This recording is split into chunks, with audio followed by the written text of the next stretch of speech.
I bought a very expensive Epiphone and I said I wasn't going to, didn't I? It was made in the USA. It's different, isn't it? Is it? And it smells. They're weird, aren't they? That really does seem like an odd choice. It doesn't feel wrong paying what I've paid for this. Yeah, am I a hypocrite for now paying £1,599 for an Epiphone?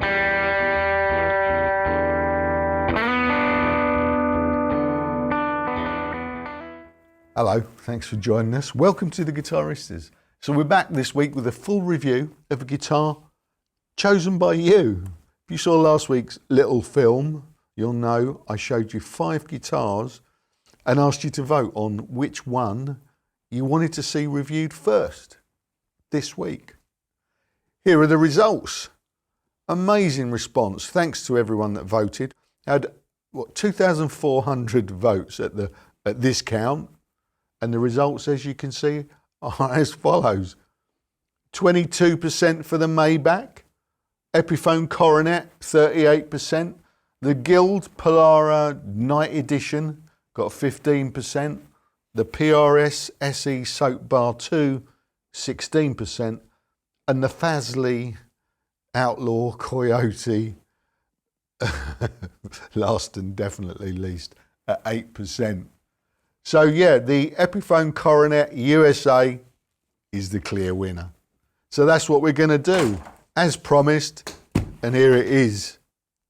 I've started with it in its case because it came in a case. It was very expensive, £1,599, this one. An Epiphone Coronet made in the USA. Let's get it out of the case first. We'll have a little bit more wittering and then we'll get on with it. But first, here's the case. Look at that. The first, look, you can see that I think on that camera. It's a lovely case. And because it's, I think you can see me still. Yeah, you can see that, can't you? Because it's from Gibson USA, it comes with all the, I was going to say accoutrements, but I don't know if that's the proper word. It comes with the bits, the candy. Look, a Gibson strap, a warranty card, blah, blah, blah, and the pack, which has got the multi-tool in it, and a couple of Gibson garage picks. Now, the most exciting thing about this case, can you still see me, is the smell. The nitro-cellulose smell that hits you the moment you open the case, and it lives with this guitar, and hopefully it will live with this guitar for many months to come, because it's a smell like no other, and it's just a glorious smell. And I'm sure that they put something in it to make you want to keep buying Gibson and now Epiphone nitro-cellulose guitars. It's a nitro-cellulose guitar. God, I'm waffling already. Let's get rid of this case. Sometimes I have a plan on what I'm going to say. I've got a vague plan today, but I'm very excited. And a lot of it's gone out the window already, as you can probably tell. I've got some notes. Look, the point is I bought a very expensive Epiphone and I said I wasn't going to, didn't I? I said, that's it. I'm done with 1,500 quid Epiphones. But then this popped up on my feed. Look, it's an Epiphone Coronet. One of my favourite guitars of all time. I've got the import version. One of the first guitars that I reviewed on this channel was the import version. More about that later, because I can't possibly review this expensive version without some inevitable comparisons with the Coronet. And I was gonna, with the Coronet, with the import, the China one. I was gonna save it for a different film, but I think what I'll do at the end of this is we'll do a little quick comparison, and we'll hear them both. Yeah, that's what we're gonna do in this film. I'm gonna review this properly, deep dive review, all the specs, all the weights and measures, play it loads. I have a plan. Play it loads and, you know, and see, and try and work out what I feel about paying 1,599 English pounds for an Epiphone. It was made in the USA. It's different, isn't it? Is it? I don't know what I think about it. Hopefully by the end of this film I will have worked it out, because I'm torn, but I'm obviously excited, aren't I? I don't feel bad about this. No, I don't. Whereas with the other expensive Epiphones, if you saw the review of the Joe Bonamassa SG, £1,500 import, not made in the USA, that means, I was sceptical from the very beginning. Why am I not sceptical about this? I don't know, maybe we'll find out. It might be the smell.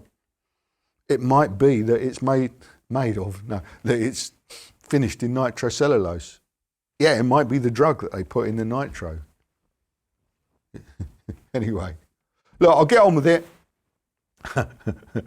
Timestamps are in the description box, so if you're in a hurry, you skip forward and, you know, it's all there, so you can skip forward. If you've got a little bit of time on your hands, go and get a nice cup of tea or something stronger and some snacks, because I sense a long one coming on, okay? So go and do that, come back and join me. And let's work it all out, shall we? Let's have a look at this and work out what it's all about. Yeah, let's get stuck in. So that was an interesting intro, wasn't it? I have no idea what that's going to come out like. So fingers crossed, it's too late now, it's happened. On with the review. So I bought an Epiphone Coronet USA. And here it is in Heritage Cherry, I think they call it, or Cherry Red, I'm not sure.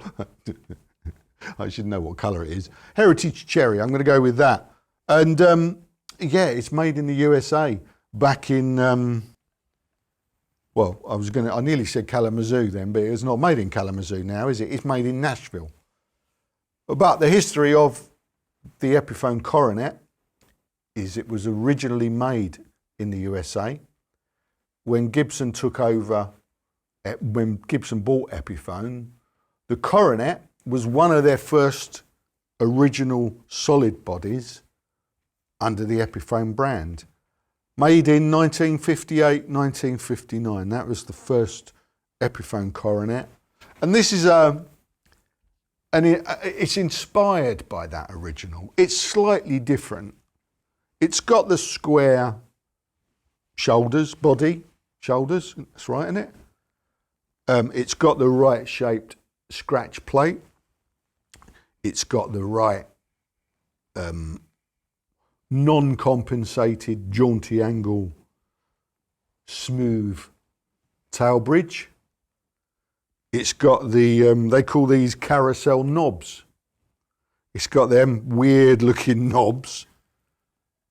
Yeah, they're a bit weird, aren't they? It's like they came off an old radiogram.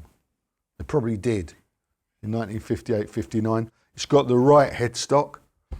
That is the Kalamazoo headstock. That's what that's called, with the bikini logo.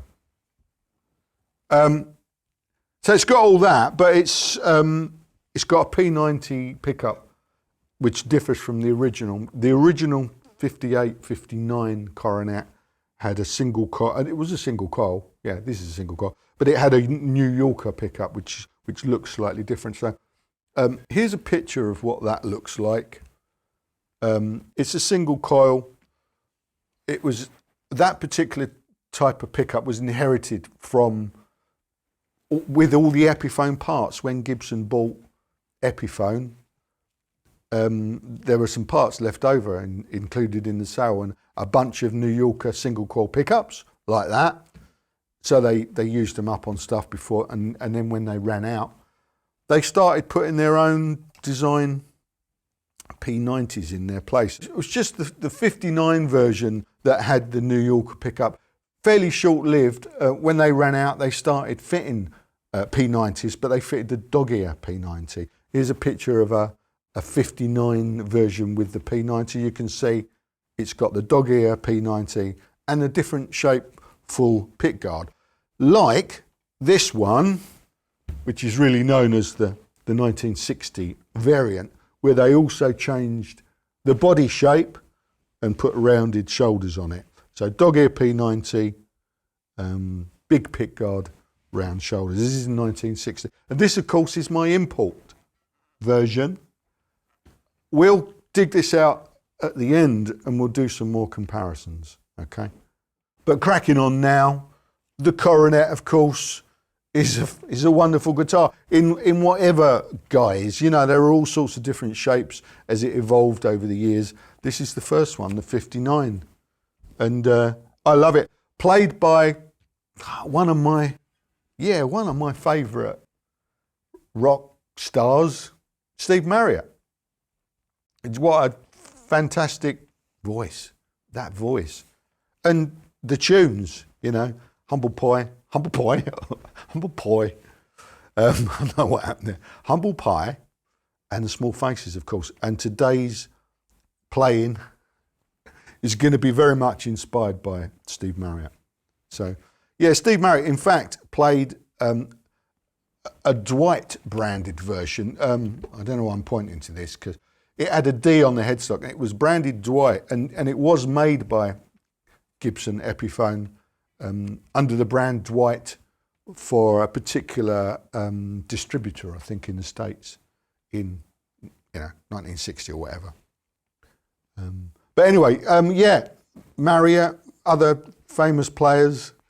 On the Epiphone website, it actually says played by everyone from Jimi Hendrix to Steve Marriott and Johnny Marr to Marshall Crenshaw.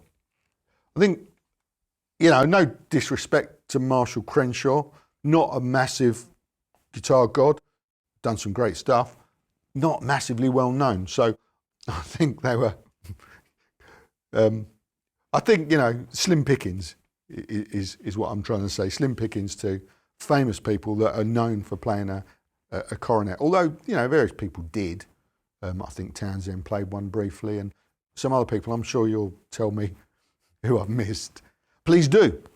Right, so that's it. Let's crack on now with some specs, shall we? So this is a mahogany body and a mahogany neck. The neck, they say in the specs it's a slim taper. It don't feel especially slim. Let's have a look at the neck profile and measurements on the screen now. Okay, here's the neck profile and measurements at the 1st fret. And here's the neck profile and measurements at the 12th fret. So there you go. It feels nice. I must say, it doesn't feel especially slim. It feels nice. It's got, I just noticed, I was going to say, it's got that nitro-cellulose kind of feel, a bit sticky. And I just noticed in this light, I'll try and do some B-roll of this so you can see where the nitro's sunk in there. You can feel a bit of a ridge there.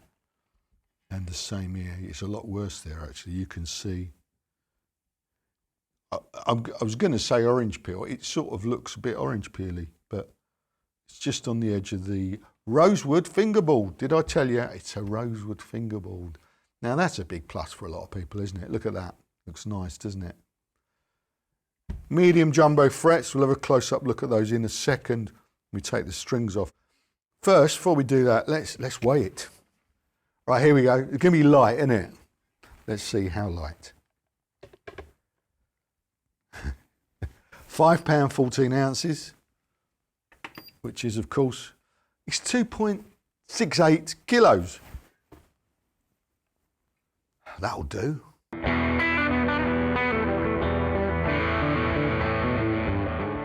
First thing I've noticed is how lightweight this tailbridge is. the advanced plating stamp on the bottom.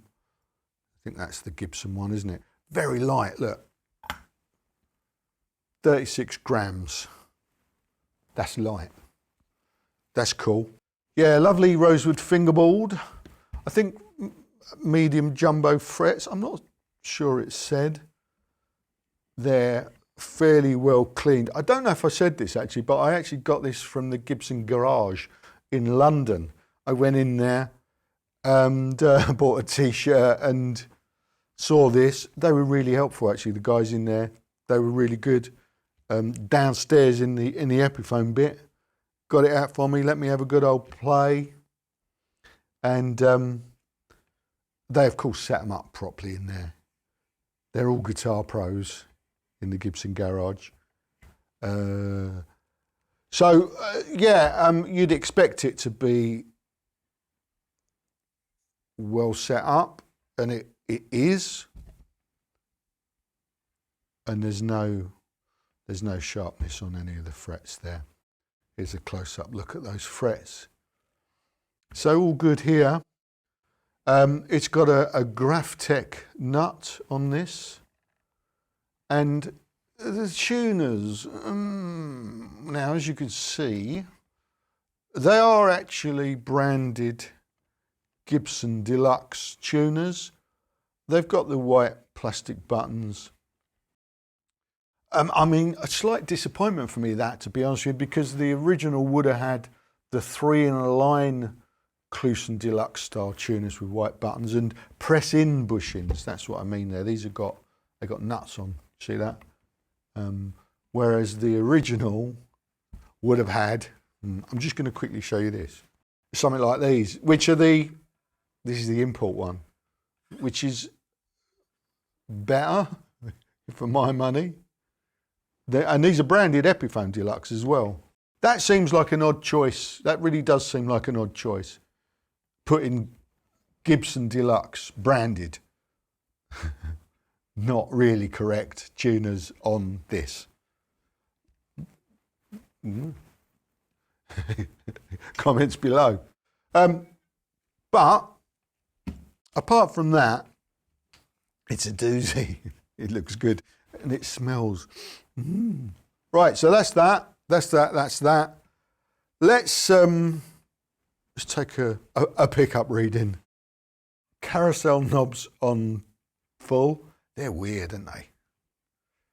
Anyway, reading bridge. Well, the only one. 7.85 kilo ohms, and the inductance of that is 6.23 henries. Right, now let's remove the pick guard first. I want to see if you can see the neck tenon underneath it. I think I noticed here is that the screws aren't countersunk very much. They're a little bit, but not. They sit proud of the scratch plate pick guard. It's a bit weird. Here we go. Yeah, there you go. There you go. There's the neck tenon, goes all the way down to there. It's kind of reassuring, I suppose, isn't it? Right, now let's have a quick look under the P90. Feels like springs. Yeah, it's definitely springs. Often only have foam under these, as I've probably told you a million times now. Oh, bolts. You can see that. This is a bolt. This has got one of those Gibson style plates. Look, you see, it's got a little metal plate there that, so the bolts go through the soap bar and literally affix it like that. So it's probably better in that it's got more adjustment, you know, up and down than the standard ting. I think you can see that clear enough, can't you, without me doing any B-roll of that. The pickup just got a little sticker on the back, says lead P90 soap bar 10, 45, 13. No, not sure what that means. And there's the date, which is obviously 6th of March 24, isn't it? Because that's backwards, because it's American. In England, that would say the 3rd of June 24. You all knew that, didn't you? It's kind of arse about face. You lot have got it arse about face. Anyway, enough of me insulting Americans. Let's now attempt to put this back in, because it's a bit tricky because of the springs. There you go. That goes on there.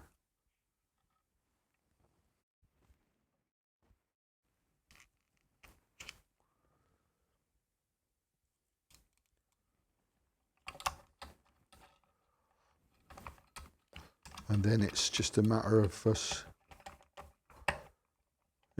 finding a hole. I managed to avoid the inevitable innuendos there as well.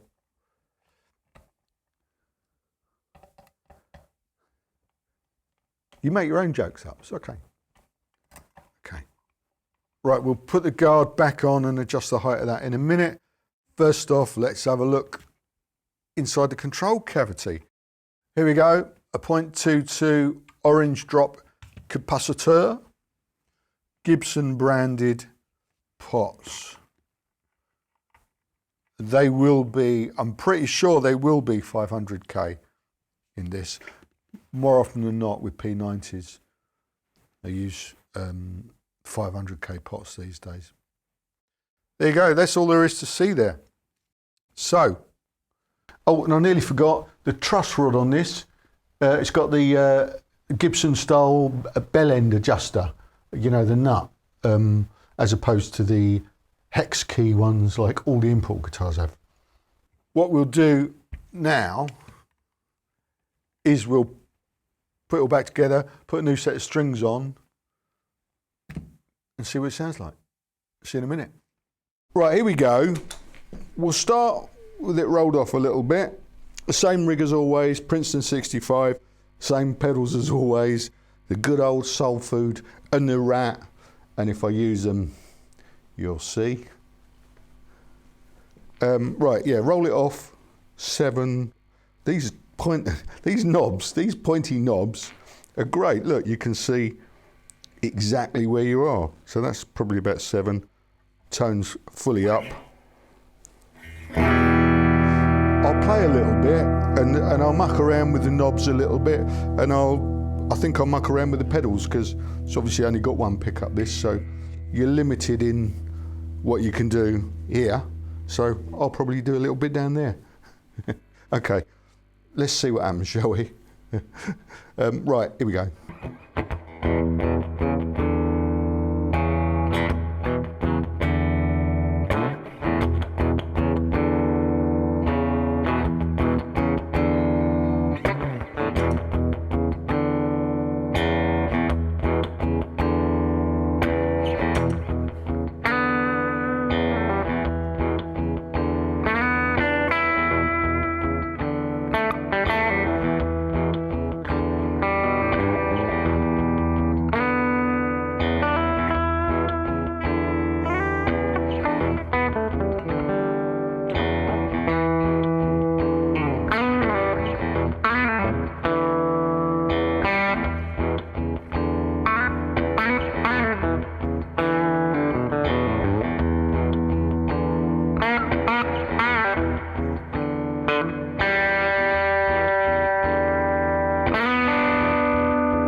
Sounds great, and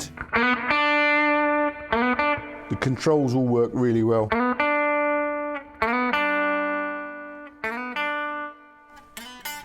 And these knobs are great. You can see exactly where you are. Oh, we can feel it actually. That's the thing, you can feel it. Yeah.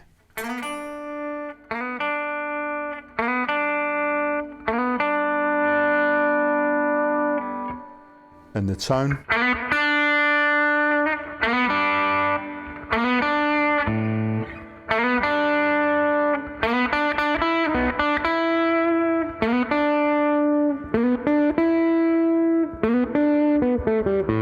It gets quite dark, that. So I was using it then on about 9 or 8 maybe, or minus. What am I talking about? 1 or 2. Yeah, 1 or 2. Gives it that nice sweet spot, which when you add rat,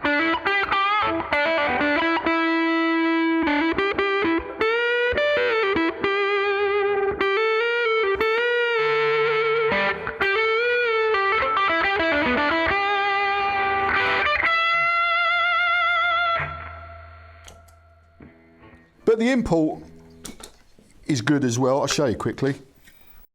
The thing about this to note is the pickup is not as high as the other one, and the only way you can adjust these is by putting shims underneath it.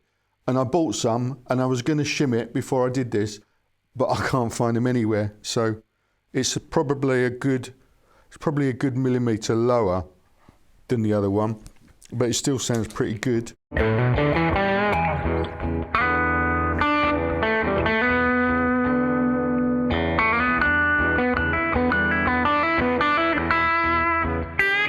I think you can hear the difference, volume anyway.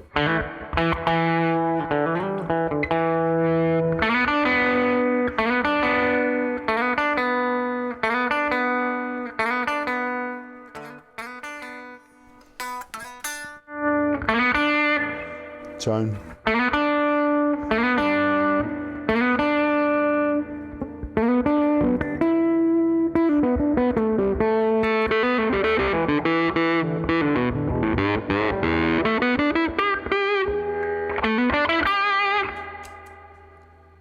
So it sounds a bit different. I'd put quite some of that down to, yeah, the pickup height.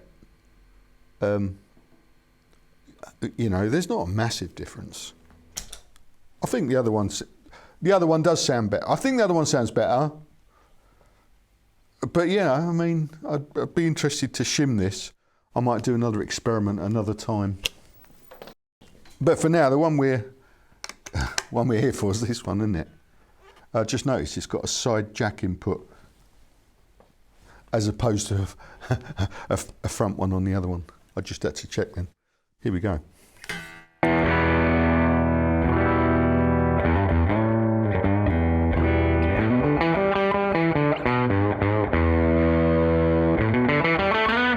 It feels more alive straight away. It really does.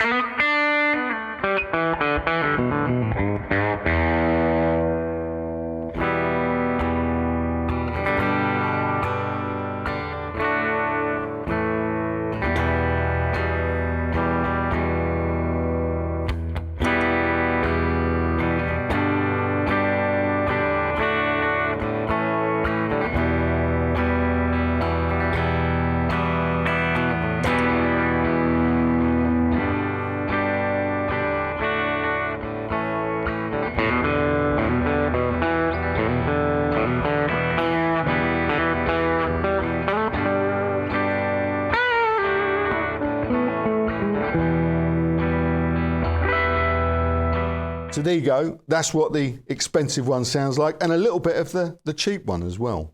Not a massive difference. I'd say, I think that the USA version feels a little bit nicer. Yeah, but I mean, that might just be in the head, mightn't it? It might be because I'm intoxicated by the smell. But yeah, I'm just sort of, I've done a few little, you know, one after another pickups to try and see, and I go, yeah, it sounds a little bit more open. I said that the pickup heights, I said that was about 1 millimetre lower on the import, but it's actually less than that looking at it now. Not actually a lot of difference, truth be told, you know, and that's. But they're both great. They're both great. I think it's quite smart of Gibson Epiphone to make the US version based on the earlier 59. So you don't have to choose, do you? You need both, really. That's the thing, isn't it? You need both. The import, incidentally, today, you can get them for about $450, 400 sterling, English pounds, versus today, $1,700 for the USA one, or 1,599 English pounds. There's a big difference, a big difference. Oh, well, yeah, I mean, I suppose talk about, well, look, let's talk about this. The import version is one of the few that are still available at very low prices from Epiphone. This is one of the cheapest still. And as I have been saying for several years, this is what Epiphone do brilliantly, you know. Not only with these Epiphone originals, but with obviously the Gibson knockoffs, you know, the Les Pauls and everything. You know, they've been doing it at real good prices, and since 2019 had been making really good quality, affordable guitars. And then all of a sudden, a couple of years ago, they started hiking the prices stupidly, and certainly in the last year, really stupidly, making guitars that I've said I'm not going to pay for. I'm not going to pay £1,500 for an Epiphone. I've said it. So am I a hypocrite? Well, I've got reason to justify it, which we'll talk about in a minute. But what I will say is that, well, all right. Well, number one, this is made in the USA, isn't it?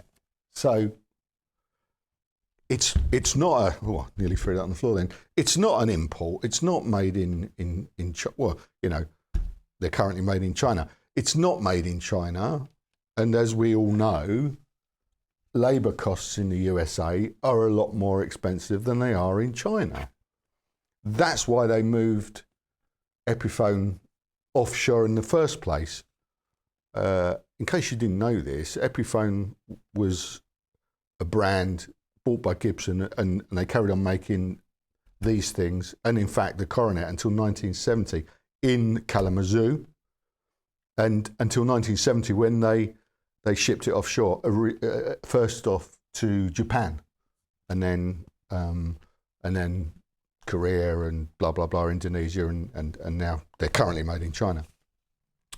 And the whole point of that was to make cheap guitars, affordable guitars, which they couldn't do in the USA. Where's this going? Well, kind of gone full circle. It's great that Epiphone are now considered a premium brand by a lot of the kids out there. That, you know, and they're happy to pay £1,000 or more for one of these great new Epiphones made in China. That they've now released this, brought it back to the USA, is fantastic. I know that they did the Casino several years ago, but that was like $3,000 or something, and so that it just seemed a bit stupid. So I didn't really pay any attention to that. Whereas this, well, I have, because it's a Coronet. The other justification for me is that I wanted an original Coronet for ages. I turned down the opportunity to buy one for £3,000 several years ago. I wish I hadn't, because that one, and that would be based on this 60s one, that would be worth $5 or $6 now. If you wanted an original, this version, the 59, you're talking about £10,000 to £12,000. So for me to be able to get this for £1,599. Yeah, I mean it's a big tick. Say, yeah, okay, that's all right, because it's the closest I'm ever going to get to an original USA 59 Coronet. So that's that's one of my excuses.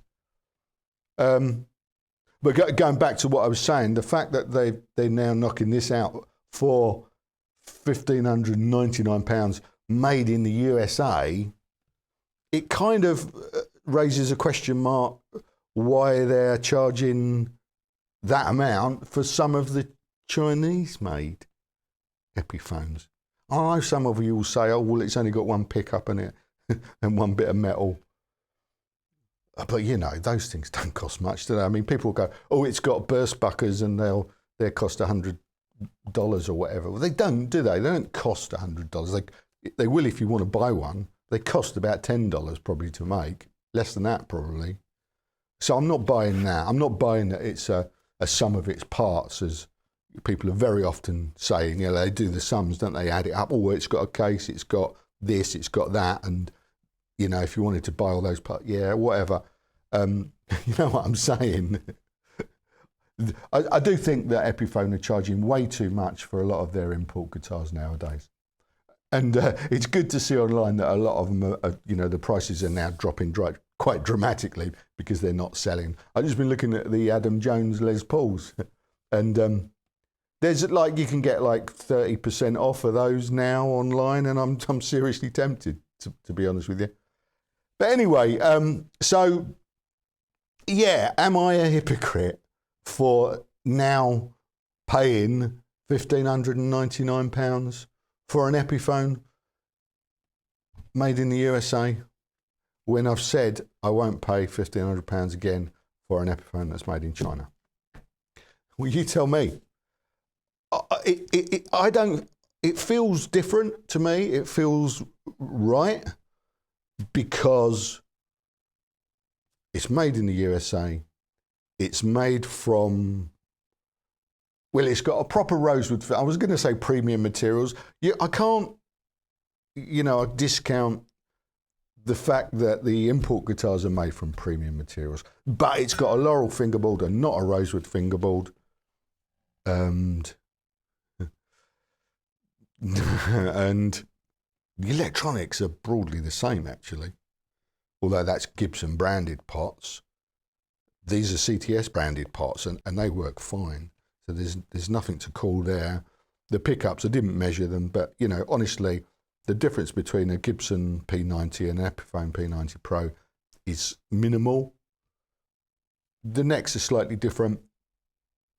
I do think I prefer this. What I've noticed, incidentally, is that the USA one is slimmer at the 12th fret. I tell you what I do now. Here are both of those side by side, because I did do the measurements of the import today as well. They're in the neck differences. They're not massively different, but yeah, the American one's slightly slimmer up at the 12th. I think you can see that there.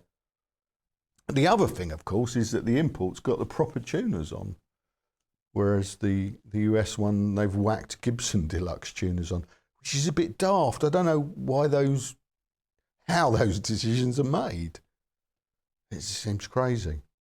The other thing I was going to mention is that I'm finding the US version more comfortable because it's got a square edge.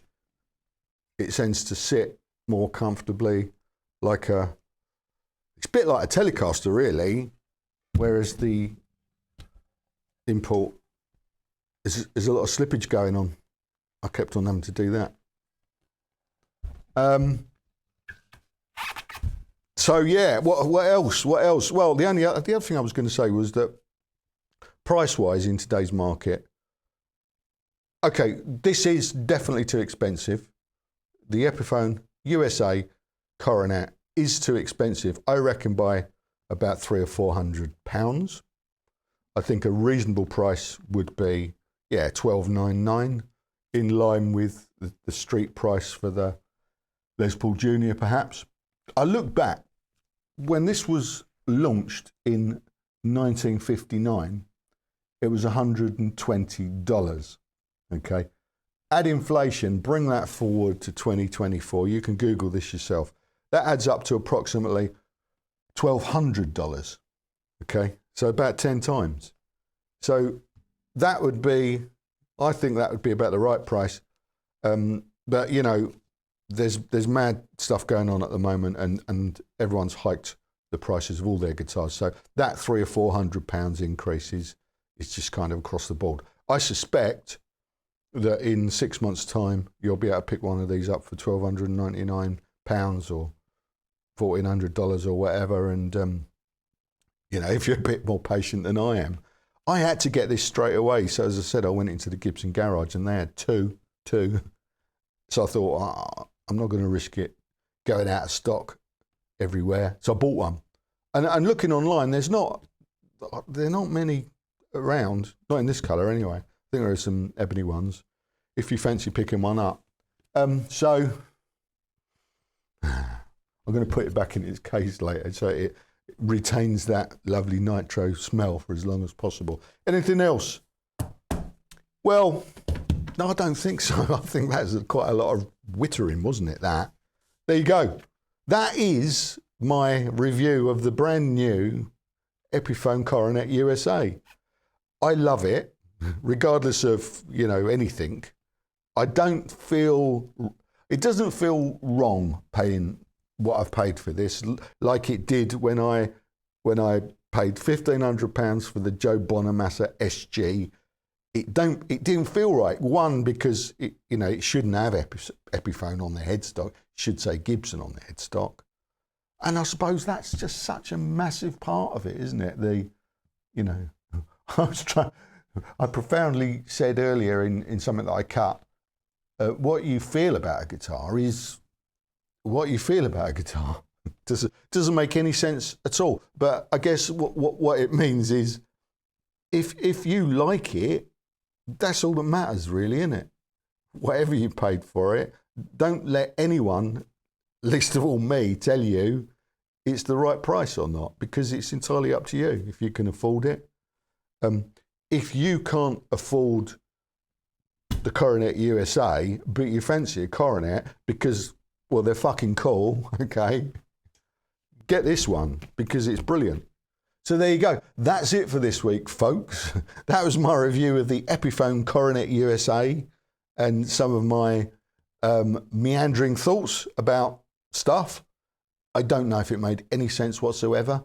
Hopefully it was entertaining. If nothing else, it'll have helped you while away probably about 45 minutes or so. So thanks for joining us. Thanks for watching. Thanks for sticking with it so far. If you are still watching, come back next week. I think I'm going to do the Maybach Leicester next week, aren't I? Yeah, I'll probably do them in reverse order, those. I might chuck some other stuff that happens in between just to split these 5 up. This is the first one. You voted for it, so that was it. Thanks for everything. Thanks for all the comments that you're going to leave. And yeah, see you next week. Cheers for now. Ta-da.